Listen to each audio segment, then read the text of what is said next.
Hi, welcome to Simply Country Cuisine. And if this video you're watching gets 25 likes, then a subscriber that leaves a comment will receive a gift. So to start out today, what we're going to do is we're going to try a brand new recipe. This is mushroom Asiago chicken. And I'm going to let you know what goes into the recipe and then we'll begin. We're going to use, I actually have 2.5 pounds of boneless, skinless chicken breast, and I've cut it into large bite-sized pieces. I filleted the chicken breast and then cut it so it would cook up faster. I'm going to be using baby Bella mushrooms. I thought they had a little bit stronger taste than just the white button mushrooms, and I think it'll look prettier in this recipe. We're going to use 2 cloves of minced garlic. The recipe actually calls for a 1.5 cups of dry white wine. We don't really care so much for the wine taste in our foods, so I substitute with the chicken broth. Butter. I'm going to season up some flour here. We're going to use heavy cream, and I purchased a wedge of Asiago cheese. You probably could get it, you might be able to get it shredded in your store. Had a little difficulty this morning, but the sweet ladies in H-E-B in the deli section helped me with purchase this, and salt and pepper to taste. And our seasoned flour is just all-purpose flour with salt and pepper. So I'm going to do that first. I have about 1.5 cups of all-purpose flour in this bowl, and I'm going to put about 1/2 teaspoon of black pepper and 1/2 teaspoon of kosher salt in it.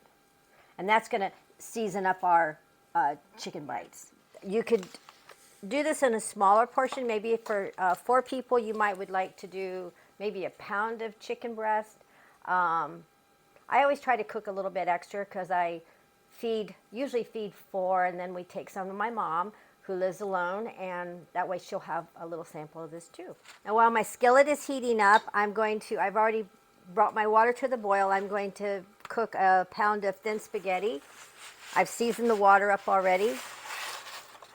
You could probably use any sort of pasta you'd want. You could use fettuccine, penne, bow ties, just anything. I just thought it would make a nice spiral bed of spaghetti on the plate and put the chicken over top of it. All right, I'm going to drizzle in about 2 tablespoons of extra virgin olive oil. Remember, once around the pan is 1,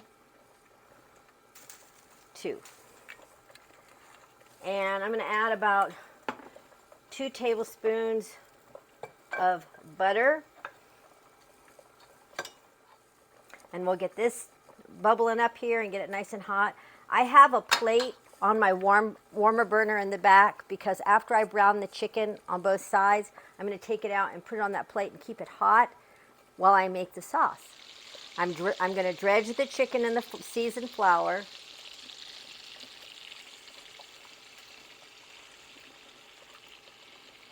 And we're going to brown it on both sides. Probably about 5 minutes on both sides will brown it up pretty nice.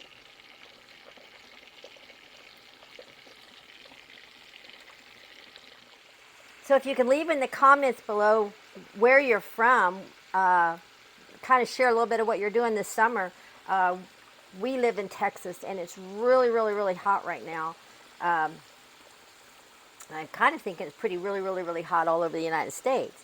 But leave a comment below and let us know where you're from and where you're watching from. And don't overcrowd your skillet. Just get enough in there so you can brown it up and turn it over, and then we'll put it on the plate in the back to stay warm. Okay, now I've put the last batch in, and I've turned them. I've cooked them about 5 minutes, and I'm taking the last batch of chicken out. The pasta is done. It's just sitting in the pan on the back of the stove.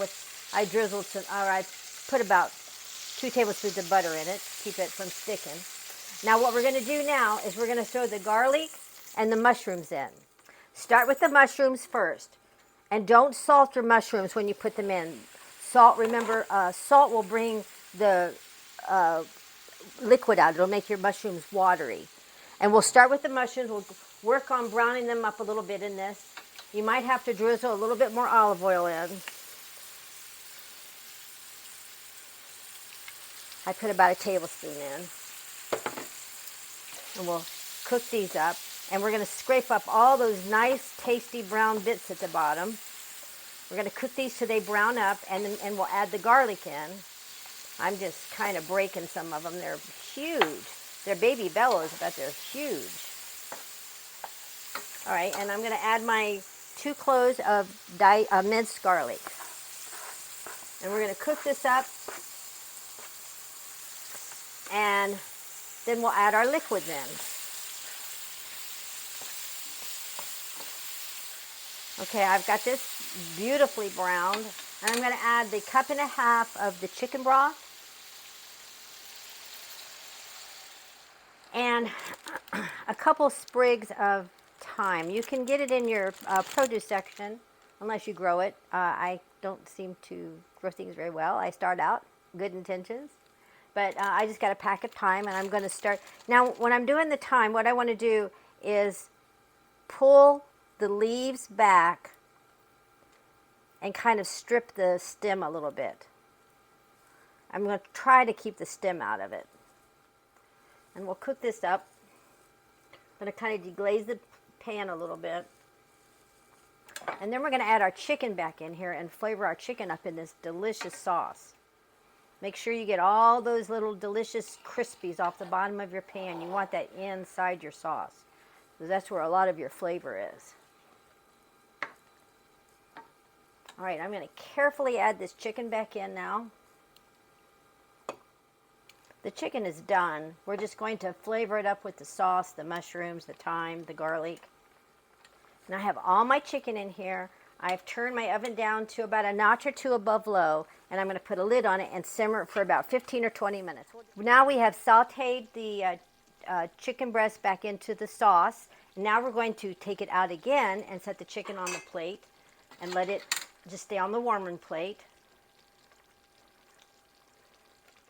Because now we're going to make, after we get the chicken back on the warming plate, we're going to make our cream sauce, our cheesy cream sauce. And then we'll put the chicken back in. You know, sometimes when your recipe has a little bit more steps to it, you can pretty much guarantee it's going to be extremely delicious. Okay, now we've taken our chicken back out.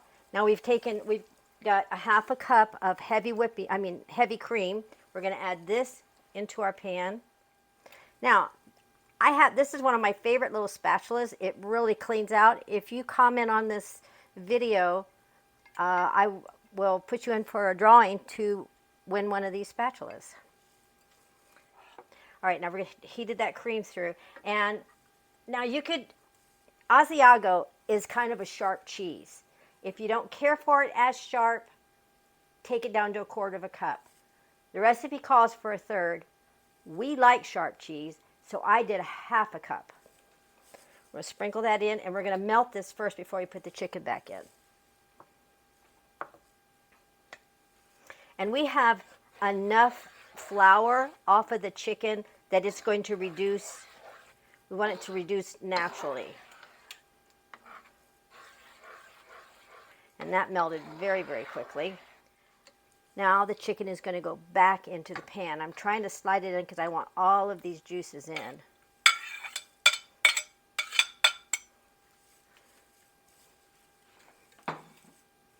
And toss them around and coat them. This looks so yummy. Now, basically it's done. What we're going to do is I'm going to plate it up with some pasta, and I'm just going to take a little bit of that thyme and sprinkle just a few little sprinkles on top of it. Hi, welcome back. Now we've got it all plated up here, and we're going to give it a try. I just put a little pasta in the bottom of it. That is so good. I am so sorry that you're not here to try this with me. I need to try one of the mushrooms. So good. You can taste all of the little brown bits from the bottom of the skillet. You can taste the thyme and that Asiago cheese. Be brave. Don't do 1/3 cup. Do a 1/2 cup in that one. That tastes so good. And it really wasn't a hard recipe. It just had a lot of steps to it. Probably from start to finish, it probably took me maybe 20, 30 minutes totally. That's a good evening come home from work recipe. You don't have to lay a lot out, just cut your chicken out the night before and get started on it. But that was good. I will say that this will be one of our family favorites. So like these videos and subscribe to our channel to be alerted for future videos, and join us on our Facebook page on Thursdays for our contest days. And if you don't have a place to worship, please join us at Glad Tidings at any of our 5 locations, checking the link out below. And if this video gets 25 likes, then a subscriber that leaves a comment below will receive a gift. Thanks again for joining us, and have a blessed and a lovely day.